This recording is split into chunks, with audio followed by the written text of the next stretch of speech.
How long have we all been waiting for that? If you don't regularly watch the Geordie journals, I'm sure you do by now. That was our little take, wasn't it, Dom, on the Romano Here We Go, yes. The Geordie version. And finally, we've got some Geordie transfer news. Newcastle United, of course, have had a Here We Go, as he puts it, on Anthony Elanga. We'll come on to that. We'll talk about what we think about the deal, where we think things are with regards to transfers and stuff. We'll probably do a little bit more of that in the second half of the show. We'll also talk a little bit about the priorities that we think, because we did see some suggestions on social media, which we'll come on to, that Newcastle United's priorities have shifted. We'll talk about what we think our Newcastle United transfer priorities are moving forward. But first, of course, we'll dive into the news that everyone had been waiting for. It's good to have you back on, Jordan. Yeah, thank you.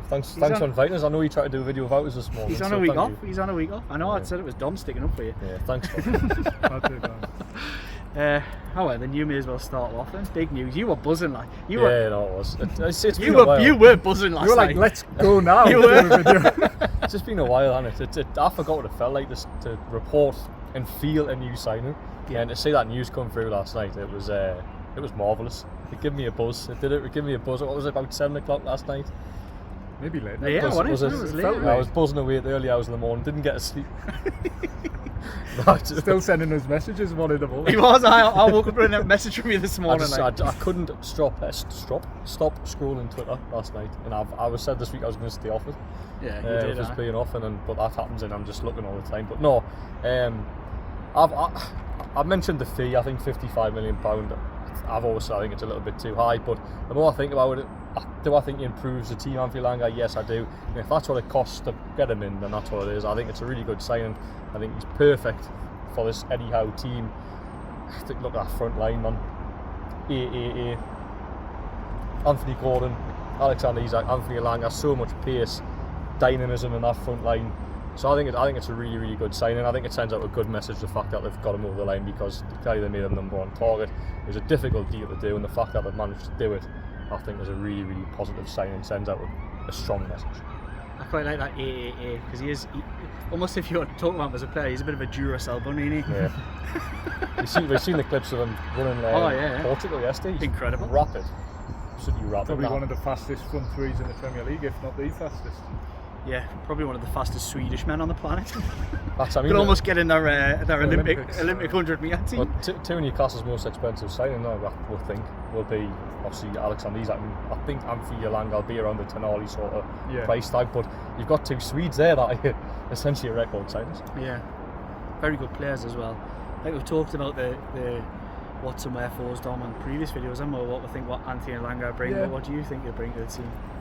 Well, what Jordan's just said, lightning pace, but I think there's been question marks over his end product, but you watch him, particularly against Newcastle, he's good value for an assist, good value for a goal, both footed. I think ticks a lot of boxes, and we spoke in our previous video, the 55 million fee, it is a lot of money, but is that not the going rate for 23-year-old Premier League proven? Look, he's even a homegrown player as well, which brings with it certain perks now, Manchester Academy. So he's not a club trained player, but he ticks a homegrown box as well. Newcastle have no problems there. So do they not? Don't worry. Right, don't worry. It's the other one they've got problems with, isn't it? Things like that give a player more value as well. And I just think you look at the way Newcastle play, the way Eddie Howe likes his team set up. And if you're a Premier League defender and you've got Anthony Gordon one side, even Harvey Barnes one side, Alexander Isak through the middle, Anthony Elanga the other side, then you've got further back Bruno, Tonali, Joe Linton. You're in for a tough day at St James's Park, aren't you, sometimes? So I think it's a really exciting signing. Obviously, does he walk into the team? I'd say for a lot of people he probably does, but I don't think it'll be quite that straightforward. Like we said in our previous video, a bit of patience required. Jacob Murphy's on the back of a really good season, statistically better than Anthony Elanga, 14 assists, 9 goals. Elanga got, I think, 6 goals, 12 assists. So, but you go back to what we say, the eye test. Every time I've seen Anthony Elanga play, he's a player that gets you on the edge of the seat. And excited, and I'm really excited for the signing. And it's what Jordan alluded to. Newcastle have made this player their top target, and they've gone out and got him. Have they paid over the odds?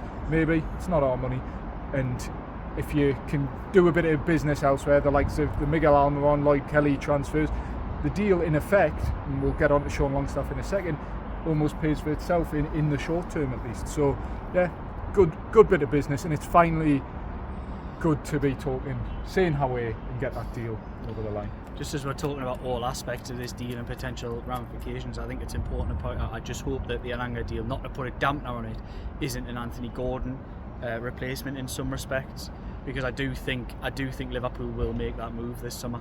Right. I do. Yeah, because Diaz. Yeah, he basically Diaz. said if he goes, then I think it's door open for Anthony Gordon. Yeah, talking about Nunez as well. Yes. Napoli, was it? Napoli, aye. Yeah. Well, I remember writing a story in Newcastle World at the start of the summer that if Liverpool get rid of Nunez and Diaz, their number one target is Anthony Gordon. So that's why I'm going back to that, saying let's just the AAA, fingers crossed. Yeah. And Newcastle have never suggested that they really want to sell anybody, but I do think that's one worth caveating, is that I hope that doesn't happen. We've always said Anthony Gordon, of the sort of blue chip players, is the most sellable and probably the most open to leaving. Yes, I agree with that. He's also a player I wouldn't want to leave the club. I think it's a tough one. I mean, we're speaking hypothetically, but if Liverpool are to come in, I think you'd want to go, wouldn't you? Yes. Club, and I think you can't really keep a player that wants to go. I'm not suggesting that's the case. No. I think he would if he could, if it was Liverpool. Has to be the right fee, though, doesn't it? Yeah. But it has to be a big fee. Really big? Yeah. Well, Forest had no intention of selling Elanga, but if Elanga's worth that, I think Gordon's worth more. No, I agree. And people will probably come in the comments and argue now, saying assists and goals and whatever, Elanga outperformed him. But he didn't. Did he not? Gordon had a poor season by his standards. And still outperformed him in goals. I don't always buy the stats because people are coming to me about stats of Elanga and Gordon when I was on about the price tag. Yeah. Jacob Murphy went and got, what was it, 12 He's assists. not 70 million. Well, exactly. Yeah, exactly. I know. You're right. You're all right. And I think that's where common sense and the eye. We always talk about the eye test on here. And I think the eye test. Most people who watch all of the games with a forensic eye will know that Anthony Gordon is the best wide player that Newcastle United have at the football club. And he didn't have a good season by his standards last season, because I think everyone expected him to even push on from the one he had previous, and he wasn't able to do that, and he had a lot of issues during the season. But he's still an excellent player, and I wouldn't want to see him leave. But on Elanga, going back to the positive, because it is a positive that what's happening this week, that I'm all for it. I mentioned him a couple of months ago before the links really developed, saying that I did think he was the perfect Eddie Howe. There's receipts of that, by the way. I did think that Eddie Howe was in the brand, and I wasn't 100% convinced he was the type of money you would type of player you'd pay that money for. However, he was absolutely perfect for Eddie Howe, and I think that still stands to this day. I haven't found many better players more equipped to play in a Newcastle United team than what I think he is. The only concern I would have about those sort of wide and forward areas is, and potentially the midfield, is I've always said this, I think Newcastle United need to find ways to unlock doors against certain types of teams. We see it here so often. Like the big problem Newcastle United had, they turned themselves into from a fifth challenging side to a second, third by beating West Ham and beating Bournemouth and beating Everton. And these are the teams that all came here, sat in, controlled Newcastle to an extent at an arm's length because of the way they played, and what Newcastle didn't have was that guile to open teams up. That's what I would love to see them do this summer. Look, they might. You mentioned Sean Longstaff. Sean Longstaff unlocks doors financially. I think you mentioned it, you touched on it. We ran through the numbers ourselves. If you're looking at, I had it confirmed last night, that the numbers you're seeing around are right, that it's 10 plus 2. That's a great deal for Newcastle United, because it very much just perfectly offsets the money they're about to spend on Anthony Elanga in terms of PSR. So they can take that full 10 on their current account, and you spread Elanga's 50 odd over the 5 years that he's signing. So it almost is like a very small amount of money spent this summer. Actually, when you bring in Lloyd Kelly, Newcastle United is still in a profit as things stand on the summer, which then makes you think, can they go really get stuck in and strengthen elsewhere? I think they will, and it's interesting to see. We'll come on to the end, the priorities, but there's been a lot of people sleeping on certain areas in the squad, and maybe it brings them into focus now. Longstaff going, But obviously, after the break, we'll dive a little bit deeper into that. Elanga itself, I mentioned in the last video for me. One thing that people don't talk about enough is how he's not just quick without the ball and he works hard. He's quick with the ball. I think that's a real skill. There's a lot of wingers you see who are quick players, but they're not necessarily quick with the ball. They'll need to knock a ball 10 yards in front of them and run after it, rather than Elanga's quick with the ball. It's like Man United goal, wasn't it? The Forest, he ran from the edge of the box. It was brilliant. Yeah, it was. He scored against us, hasn't he? He scored on the break, wasn't it? Down there. Was that not when Sven Botman? It was a season before last, wasn't it? Yeah. He assisted the goal. Got a couple of assists. Yeah, didn't you? And Chris Wood got on. He tore Dan Burn. Did he not tie Dan? I can't get my words out. Yeah, Did something to Dan Burn on the left hand side. It was one of Dan Burn's many hot afternoons after Christmas. He had St James's Park at left back. This was the game. That was the game, wasn't it? I think it was. Where it was all falling. No, that was West Ham when it was falling apart, wasn't it? Yeah. Where they won. But yeah, Elanga they were struggling in that game, weren't they? Yeah. Is that the 4s each? West Ham was 4-3. 4-3. Forest got beat 4. Boxing Day, that one. 3-1. That was it. I don't know if you're thinking of Luton Town. I think Luton. Honestly, I'm getting. Bournemouth was a 4s each, wasn't it? I've turned up. It was 3s each. 2-2. Was it? Was it 1-1? There was Matt Ritchie scored last minute. Yeah. There was a high scoreline. They're not playing a 3-3 draw with Luton or something. 4-4. 4-4. That's the one. Yeah. I think I was onto something. Just mixing them. I've just blended it all together. Anthony Elanga just ripped Newcastle apart. Rip your mind apart. So quick. I never seen him leave. Got the assist for Murillo at the City ground. It was his free kick. Yeah, it was. Yeah. No, I like him. I think he's a good player. He's got that synergy with a couple of players in the forward line as well, which is always good. Got that potential as well. That's one thing I would say. He's only 23. You think about the attributes you're talking about now. I think Eddie Howe is the absolute king of improving players. He's proved that here, and he's nearly 4 years now. I think that for Anthony Elanga, we're going to get out a big boost for him as well. I think you get the best out of Anthony Elanga. I think he's a real top talent. He's not quite there yet, but I think I'll say if you nurture those attributes, I think you'll be a top player. So I'll put the question to both of you, whoever wants to answer, I don't mind. The club have taken a lot of criticism this summer for their approach and the manner in which they've gone about their business. Do they deserve some credit for potentially getting Anthony Elanga at a price less than Nottingham Forest have quite publicly put out there that they wanted? Yeah, I think so. They've come out and said this player is basically, we don't want to sell him, and Newcastle, he's been a top target for well over a year now. They've come out, they've got it. I think the minimum you want at the start of a transfer window, improve your starting 11 or improve the squad and get your top targets. They've got one through the door, and let's be honest, look, it's been a slow month, but we're still only actually 2 days into pre-season. They haven't kicked the ball yet. It's still early days, still over a month till the Premier League season starts. So I think you judge it by the end of the window, but relatively early days, they've landed the top target against reluctant sellers. I think fair play.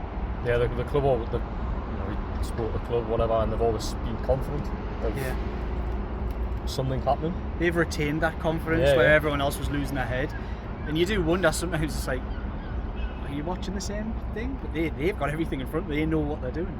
Yeah, I think you've got to give them credit for that. I think everyone's been many supporters have been losing their heads. I think a lot of them have been using Eddie Howe's comment on the final day of the season at St James's Park to almost infuriate themselves. When realistically he was asked a question about speed and Eddie Howe gave an answer about speed. Again, go back with, I think ideally a manager would want his players in from the first day of pre-season. It didn't happen, but it was almost just like a constant. Eddie Howe said this in the final day and we have not signed a player yet. This is shocking question in the club, whereas realistically you've just been doing the business behind the scenes. I think Anthony Elanga was not an easy deal to do. No. Nottingham Forest did not want to sell. But the fact that they went, as I say, the fact that they went and got him, touch wood. It's not quite there yet, but he will. He's on his way. Yeah, he's on his way. He might be in the sky. Honestly, I think sent out a really positive message. Not quite. No, not quite. About to set off. By the time you're watching this video, you will almost certainly have landed. And probably there'll be pictures of kicking around, arriving in all sorts of places. Yeah. Hopefully. That wasn't me hinting. No, that wasn't me hinting. I was expecting Sky to get it anyway. Yeah, don't worry about it. Sky to get it. But no, I think it's good. I think they do deserve a lot of credit. I think you see people like, Eddie Howe's really taken control of things the last few weeks. Andy Howe's been driving everything behind the scenes. It's a skeleton staff Newcastle United have. Let's not beat around the bush. It needs beefed up. They need help. But what they've managed to do is get there. They set out with about 4 top targets in each of the positions that they wanted to strengthen, and they've managed to get the top target in one of them. So I think that's a success. If they can somehow get the top target in at least one other position, then I think the window will be a success. I have no idea. I think it's almost impossible to sit here and judge how many they'll do this summer, but I think they deserve credit for what they've done so far. Because I think everybody's the first to criticise when they feel like things aren't going well. But I actually think a lot of the panic online is irrational, but a lot of it is justified. So I can see from both sides. So it is justified because people genuinely, as we started this video, have not felt what it feels like for Newcastle to sign a player. The football club, the football team has been doing so well, and literally how he managed to do what he did last season with those players, and the circumstances about everything that's going on at that football club. Every day that goes on, in my head, Eddie Howe's stock rises, because I see what he's managed to. Because you forget it when you're in the midst of it, I think sometimes, in the game to game and the cycle, and analyse this. Say, well, that was bad. When you actually take a step back, sometimes give you the opportunity to do that. You look back on that body of work throughout the season. Literally, still a chunk of players who were fighting relegation with Newcastle United. Second time in 3 years, Champions League. Top 5 finishes. Never finished outside, apart from the first half year. Never finished outside the top 7, which are normally the European places. And with the squad that he's had. Yeah. Unbelievable. I mean, we've always talked Aston Villa, their squad wipes the floor in Newcastle United. Other teams, Chelsea's, bloody hell, honestly, they could field 17 teams. They'd finish in every one of the European positions, the players they could put out. I think that's where a lot of people's transfer frustration comes from, though. It's comparing yourself to other clubs, and it's like, no, when Newcastle United, we're doing things our own way, and fair play. But it's because everybody looks at it and they're not daft. People out there who are getting angry aren't daft. They can see the squad is desperately in need of refreshing. And look, it does get irrational at times, because we knew they were doing business and we knew stuff was happening. I had lots of people message me, and you might have been the same, where going, they're not even going to sign a player this summer. And it's like, well, HOWAY? I was having it yesterday when I said, well, the Elanga deal has been slow over the weekend. And people were like, it's not happening. Well, it's in Portugal. Yeah. Doing lots of sprint. 10.9 second 100 metre. Good for him. You can get that, can't you? No, not quite. What do you do? You're on the clock? Not in my prime anymore. You'd be alright on 2 yards. I wasn't going to say 2, I was going to say 10. Thanks, mate. I used to be 10. You've still got it. Food happened. You've still got it. Food and drink and getting older. Yeah. It happens. Right, so I think that's a good time to break for the sponsors. And then we'll come on to what we think are Newcastle United's transfer priorities after the other side of these short breaks. All the details are down below too. Comply IT Limited. Worrying about disposing of your old IT equipment? Don't be. Comply IT handle everything. Secure collection, detailed tracking, and certified data destruction. That's Comply IT Limited. Four Rivers Financial Planning offer holistic financial advice for all stages of life, ensuring your plan remains robust and adaptable in the ever-changing world we live in. Right, we're back. That was the proud sponsors of the Geordie Journals. If you do want to sponsor the Geordie Journals, quite reasonably priced, do get in touch. All the details are down below. Or was that a bit shameless? No. We're open to sponsorship opportunities. That's Of course we are. Right. Been a couple of key departures this week. We've touched on Sean Longstaff, so we've kind of gone over that one. That one's going to happen. I think he's been a good servant to the football club. I think we're both all agree on that one. Yeah, I think so. Deal that makes sense for everyone.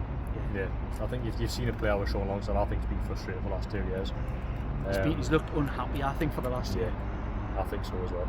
I hope he keeps watching these videos. Yeah. We've always been big advocates of him. He never believed that we weren't advocates of him. I used to get stick for being an advocate of him, but I think we all. I used to get stick from him for being a critic. I think we always spoke highly of him. I think so. There was a time, generally, and people like to change it, but there was a time when Newcastle's midfield functioned better with Sean Longstaff in it. It just so happened that the £55 million midfield they bought 2 years ago finally came, finally emerged. I think Sean Longstaff, what he would say, and I think Eddie Howe would potentially say as well, he was a good system man. Yes, exactly. He was the enabler. Yes, he was probably one of the first to really learn the Eddie Howe playbook and play the position exactly how Eddie Howe wanted him to. The frustration would probably then come from fans, would be, in that position, did he bring enough quality? I would argue last season that he did, even though, you know, he managed to score nearly double figures last season, which was a remarkable return. The season before. Sorry, I'm still in last season. The one before. Yeah. The Champions League season, he managed to get nearly double figures, which I think he's capable of. I've always thought that about him from when he broke through. That he could score goals because he arrives well, gets in good positions. He's got real qualities to his game. He's never going to be a sit in there, hold onto the ball, press resistant. He isn't that. And when he's needed to be that, he hasn't been able to do it. But for a lad who gets up and down, gives you 100%, can put his foot in, and play for his teammates. His teammates loved playing with him, because he was all action. And like I say, he'd be disappointed when he does walk away to probably think he didn't score more goals for Newcastle United, I would say, because he's more than capable. Yeah, scored some big goals. The bloke's completed it. Yeah, really. As a Newcastle United fan, he managed to play, I don't know how many games. 240. Did he? Well, I didn't know he got 200, but to play 200 games for the club that you've always loved and supported, to be able to walk away, allowing them to even further strengthen with getting them a decent little fee instead of walking away for nothing next year, which, you know what he could have done, and I reckon Eddie Howe would have probably accepted that as well. Would have happily kept Sean Longstaff around for what he brings to the squad. But the lad wants to go and play football, and you cannot really complain with it. But done everything, won a trophy, never got on in the final. You know, I'll probably stick in his throat a little bit, but you'll totally understand why he didn't get on. It was the right change at the right time. Emil Kraft was the man, he had to be the man. He did, it was the right change, sadly for him. But no, and I think he enjoyed that just like all of us did in the stands. And to play in the Champions League, score that was the goal that made me believe something was going to happen in that game. I've said this before, like the joy of the Almiron goal was incredible. Cher putting the cherry on the top was brilliant. Dan Burn just like, oh my God, what is happening here? But then after the second half, I remember standing, I don't know if I was with you, so I remember speaking to people at half time saying they'll not be that bad in the second half. We've had it our way here, they'll come out with it. But then Longstaff to score just after half time, it was like, actually this is happening. And it was such an unbelievable moment, and fingers crossed there'll be lots more like it, and there'll be lots more Newcastle players write their name in the history books like that. But it was good. That was the first real moment. Probably should have scored at AC Milan the week before. That's his highlight in the press room. The Italian journalists speaking Italian and then just going, Sean Longstaff. Hearing Sean Longstaff in Italian, I can't explain, it was just quite amusing. Because he did the press for that one, didn't he? PSG. No. Press before Dortmund, but it was because Dortmund. he was literally the only Newcastle player to have a shot. So the Italian journalists writing the match reports. There was so many foreign journalists during that Champions League campaign bigged up Sean Longstaff. Like, I remember speaking to the Italians, thought he was really good. I think I'm surprised not. He'd do a job in the Italian league. Yeah, he would. Just slightly slower pace, get a bit more time on the ball, and you can show his quality. All the British or Scottish, whatever, all go to bloody Italy now. Kill them all, McTominay. A few others in there as well, I'm sure. Anyway. No, it's been Lewis Ferguson. Not that nappy, he'll come in with a late hijack. He would do a job for them. I don't know what Leeds will be getting. They're getting a player who's done it for Newcastle United. I have no idea how his career will go at Leeds United. Totally different challenge, totally different pressures, totally different expectations. It's one he's not alien to. He's been there with Newcastle United, so they'll look at that and say, you know, that's a type of experienced head we want in that dressing room. Still young enough, still got plenty in him, plenty play in him. And like I say, I think depends where they play him. If they want him to sit in, he's not that man. If you want him to start arriving and be a number 8, proper number 8, that's what Sean Longstaff is to me. I remember when he first broke through at Newcastle under Bruce. I remember pushing for him to be a number 10. Number 10, I know. So he played number 10 against Oxford in the cup, I think it was. I mean, it's only Oxford, but I think there was a couple of other occasions as well when he. I always thought he was quite. At that age, he had the capability. At that age, you looked and thought he could be, you know, playing behind, because he had that ability just to be at the right place at the right time and get on the end of things. Maybe he just didn't quite finish them. That was probably his thing, wasn't it? Yeah. Which is why I say he probably thinks he might maybe look back in years. I probably could have scored more because he got some great positions. The loser club trained player as well for the Champions League. I'm just thinking. I can see what does that mean? See people what commenting for everybody. Well, it just means Newcastle's squad will be a player smaller. They don't have any homegrown players now. Lewis Miley is.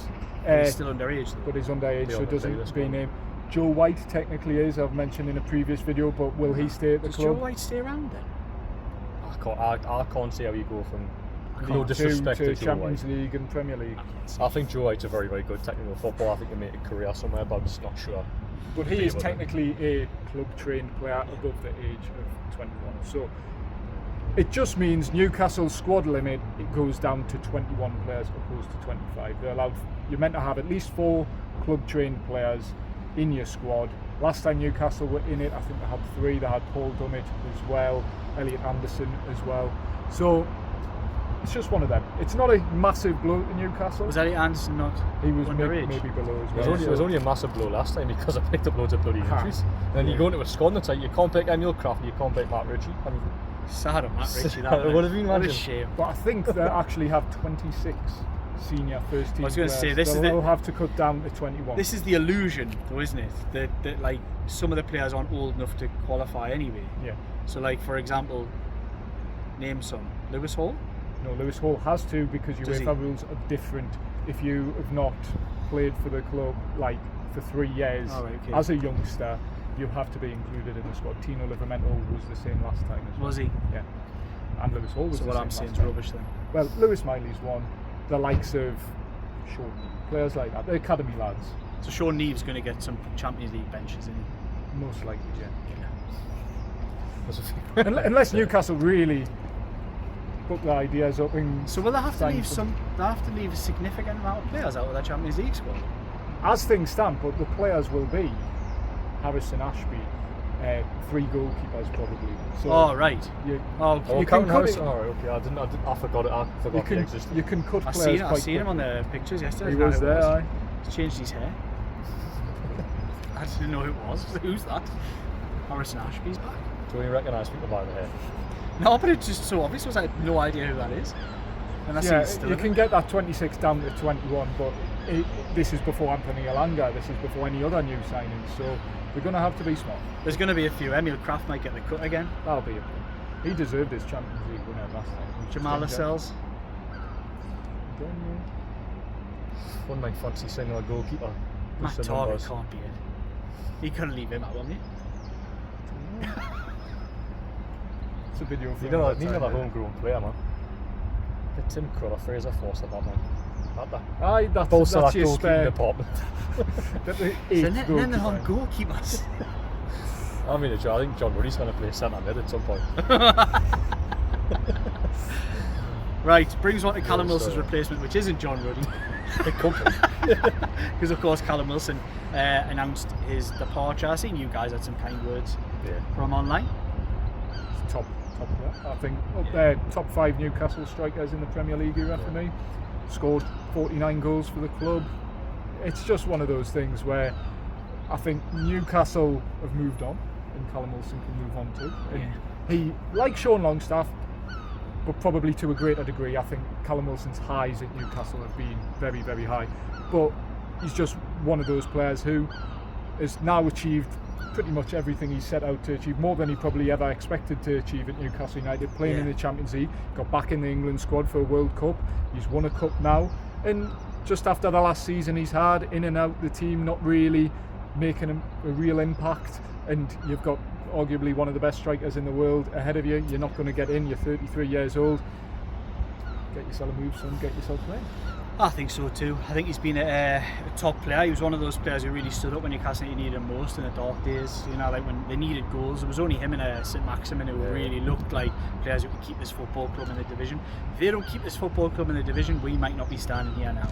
So I've always got to hold those players up. That goal against Burnley, the first win under Eddie Howe. Yeah, it was. I mean, he got injured shortly after that, but just loads of key moments. He scored 18 goals when they finished 4th in the Premier League. I think whenever you think of Newcastle's best moments the past sort of 5 years, Callum Wilson's been at the club, he's not too far away really. So, go on. I do feel a bit sad the way it ended for him, because I don't think he pictured that. Every time you open the programme, he's talking about scoring a goal because it felt right and things like that. I don't think it ended the way it It would have been nice for him to get a goal. Yeah, he got that Willisula, Birmingham City. That was his last goal as well, February. Well, this is kind of what I was going to bring. I was going to say my next argument would be, as much as I can be sentimental, and I think we all can. I think there's a lot of people making up false sort of ideas on how difficult it will be to replace Callum Wilson. It's a big character. I don't think. I don't think it is at all. I think because you're lacking a proper backup striker. If Alexander Isak goes and gets injured, right, start of the season. They've never had. So you're spot on. I do agree with you. But what I would say is, if we're setting the bar at replacing Callum Wilson, who, let's again just take sentiment out of it, played 20 odd games last season. 22 games and scored 1 goal. I don't think it's difficult if you set that as your bar to replace in a squad. Get a striker. No, it's got to be high, has it? That's my point. Yeah. Is that when people say it's hard to replace Callum Wilson, the semantics of that to me aren't quite right. The Callum Wilson of 4 years ago or 3 years ago is hard to replace, and that was a big argument then, that you get rid of Wilson for 25 or 20 or whatever the interest was at the time. It might cost you 50 at that time. It cost you 50 to replace him. This version of Callum Wilson's not that, and they've already got a version of that already in the squad. So Willisula scored more goals last season in similar games. I don't know how many games it was. Probably had less minutes on the pitch. Yes, less minutes on the pitch, and his raw and his, all the arguments we've gone over in the past, but they've already kind of got that. So that brings us on to say where you're right, is that the bar has to be higher. It's not replacing Callum Wilson, it's almost helping Alexander Isak. They need to have somebody who's able to help Alexander Isak. That's my thought on it. I kind of wanted to say that because I see people saying it's impossible. It's really difficult to replace. Not impossible. It's really difficult to replace Callum Wilson. I don't think that's quite right. Callum Wilson 3 years ago, Callum Wilson last season is not difficult to replace. You could probably find 40 strikers who would be able to do the same in the same amount of minutes in games. I think it just looks slightly past him.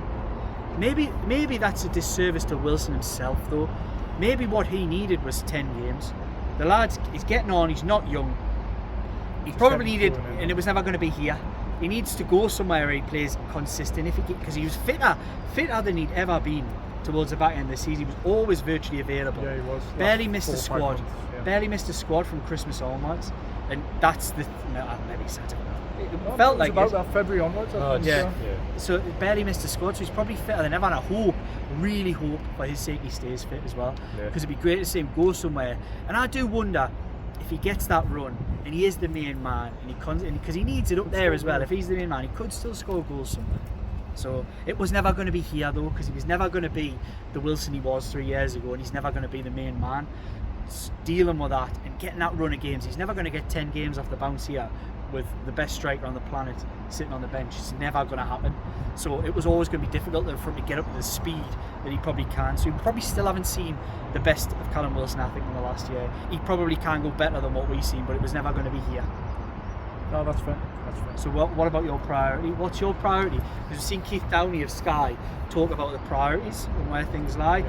We've always talked about the key positions. We knew they wanted to sign was the goalkeeper, centre half, right winger, forward, midfield hybrid. That was kind of what they were looking at, which is why they went for Cunha, Pedro. Those players aren't on the market now unless you go to Morgan Rogers, which is just ludicrous, really, because they're not going to let him go. But he's that kind of hybrid. I don't know any obvious others unless you go to the continent. But what's your priority now? Where do you see as a priority? If the budget, it might not be an unlimited budget, so what is your priority? I think it probably does shift to striker, but the only thing with the striker position is you're literally going to have to find someone who was willing to play back up Alexander Isak. It's such a difficult.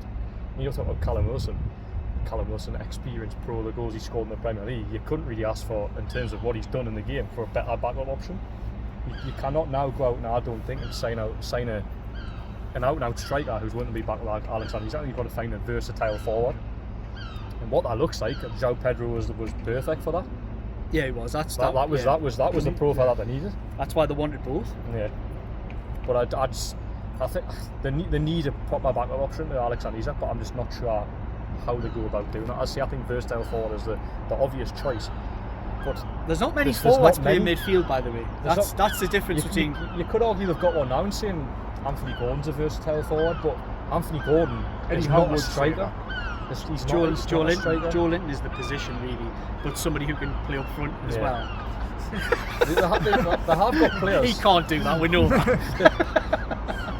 It's a shame, though. They have got players that can fill in a striker, but then it's not. If you lose Alexander Isak for a couple of games and you put in Anthony Gordon Gordon's great. He's not a forward though. He's not a striker. Sorry, he's not a striker. Do the stats not tell the story though? Every time Isak's had to drop out, they didn't win games.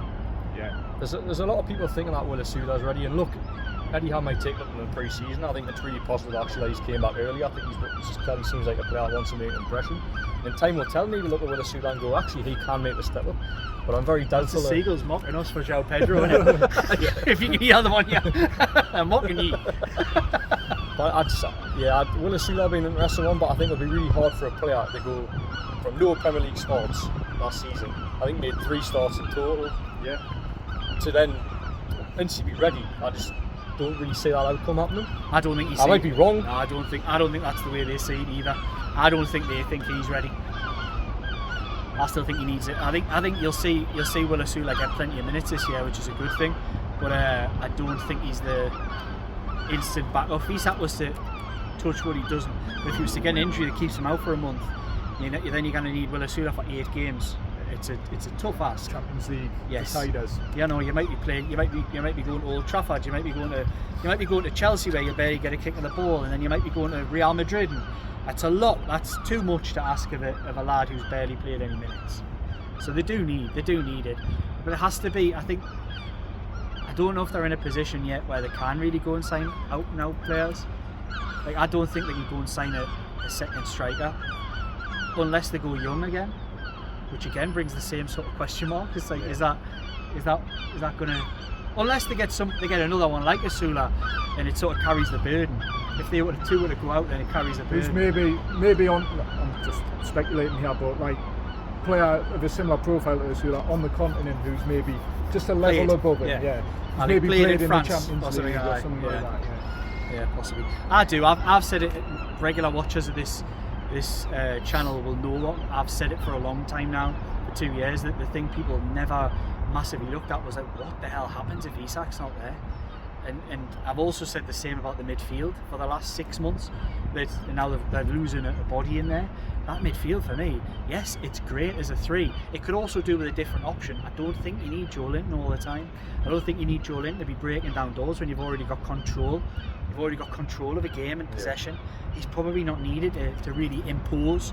You need him in the big ones here. You need him in, like when you've got Chelsea, he'll be Chelsea here, or Liverpool, or whoever.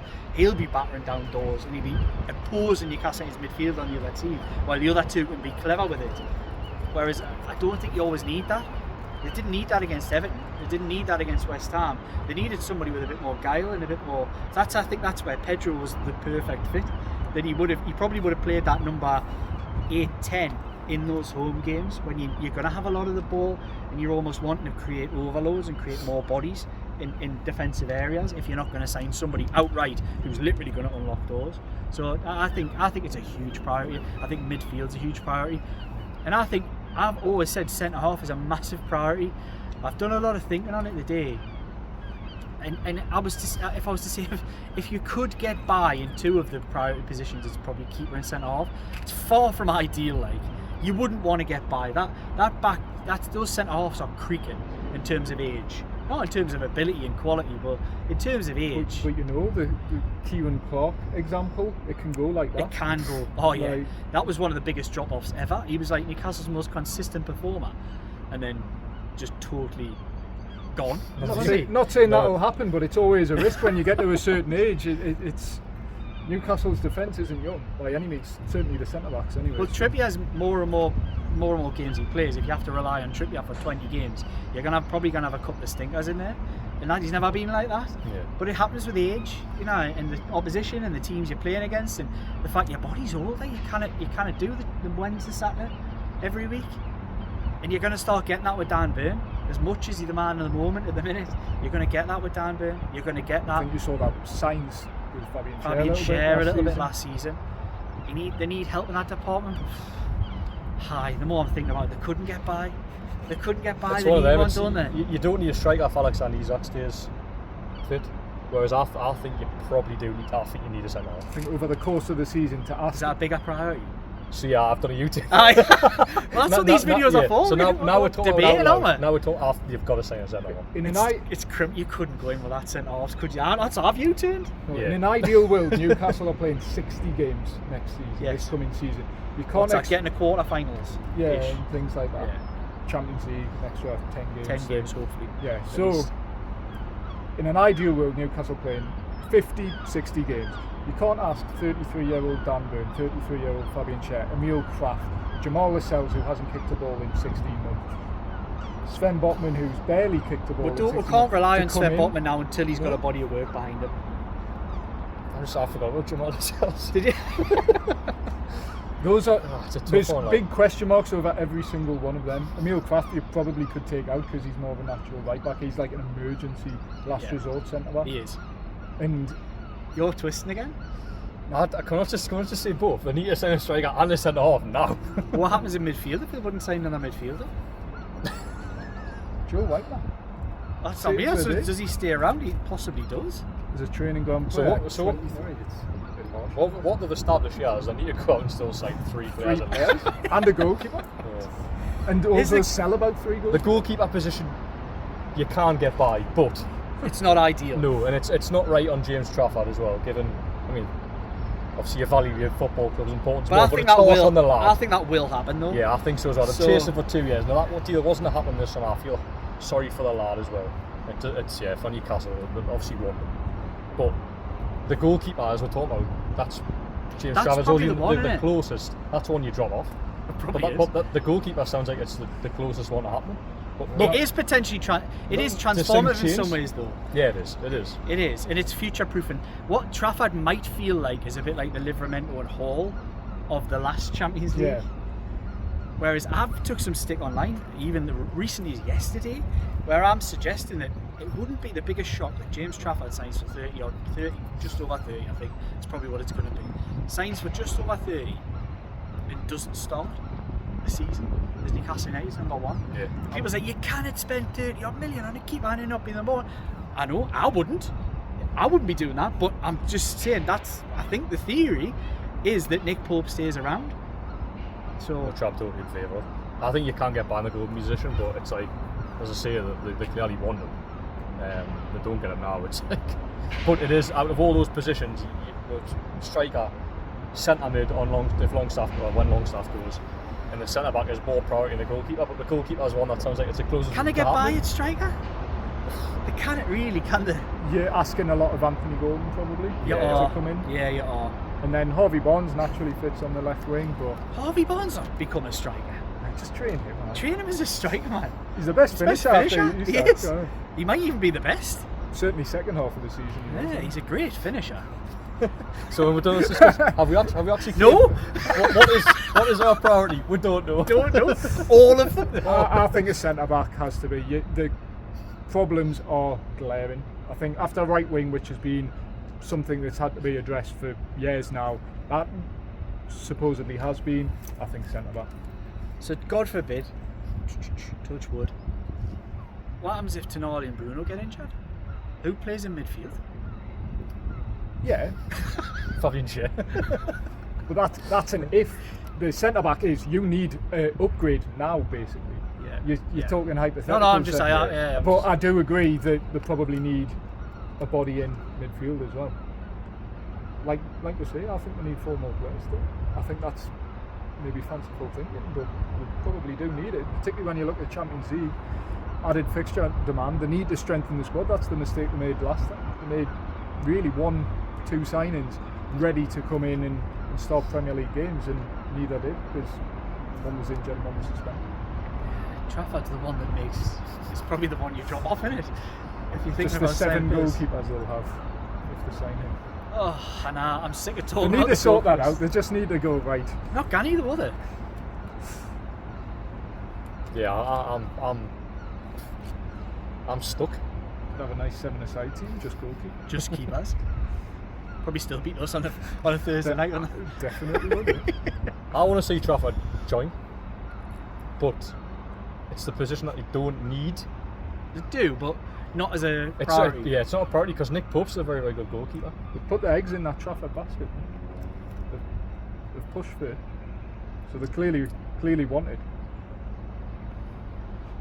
Things can change in a transfer window. I'm scared of the striker. Maybe Eddie Howe is having the same debate we're having now. Yes, and I think he'll have to be making his own priorities. Yeah. He might be equally as scared of the striker. And he might I go think- goalkeeper. Yeah. Have to wait. You'll still tell us after Celtic, well, Anthony Gordon, Jacob Murphy, Harvey Barnes, Joe Linton, they can all play still. That's Said that last time, That's didn't what he? he'll Did say. that, Yeah. Oh. But he might not believe it. Aye, so right. Are we going to try and come up with a? Keep 45 minutes in. Yeah, we're going to try and come up with a priority here. Okay, my priority What's your list. priority? Right. Centre back, Yeah. striker, midfielder, goalkeeper. In that order. We go next. I don't know. Centre back, because I think it's a need. That improves their level. Yes. Striker, I mean, not same with Tom. Striker, midfielder. I'm saying striker, centre half, midfielder, keeper. So the next signing, which could well be James Trafford, is our least priority. All three of us have put him fourth. Yeah. There's still time. Still time to get more business done. There is, and who knows? They might just do the lot. And how happy would that make all of us and all of Howie. you out there? Because we'll be shouting Howie loads and loads over. Jordan doesn't like it. He doesn't like No. It's good for the it. channel. The people love it. I know, I exactly. think. I didn't know how it would go down. I put it on Twitter. People loved it. I didn't realise it. That many people watched on Yeah, Twitter, yeah. did you? Thank you for liking that comment. And of course, we had a little graphic as well, which made people laugh as well. Very funny. It was a good one. Right, thank you for that. Right, that's it, innit? We'll be around for any videos this week. We'll jump on if we need to. If not, we'll do the usual Saturday show. It's catching on, Liam. With Dom and Jordan and Liam. I've got on. Cheers for inviting us on the Tuesday show, guys. The Tuesday show Appreciate it. with special guest Jordan Cronin. I do feel that. Doesn't it? No, well. Right. You've let us out the cupboard with a broomstick. This is a transfer. Dom's Give broomstick. it nice and broomstick. I hope you cleaned it first. Hey, We made it through nearly 50 minutes of just nice, good chat, and then you've derailed it. Sorry. Guys, good night, good evening, good morning, wherever you're watching this. Thanks a lot for your support. Like, comment, share, subscribe for all your Geordie Journals content. And we will see you towards the end of the week.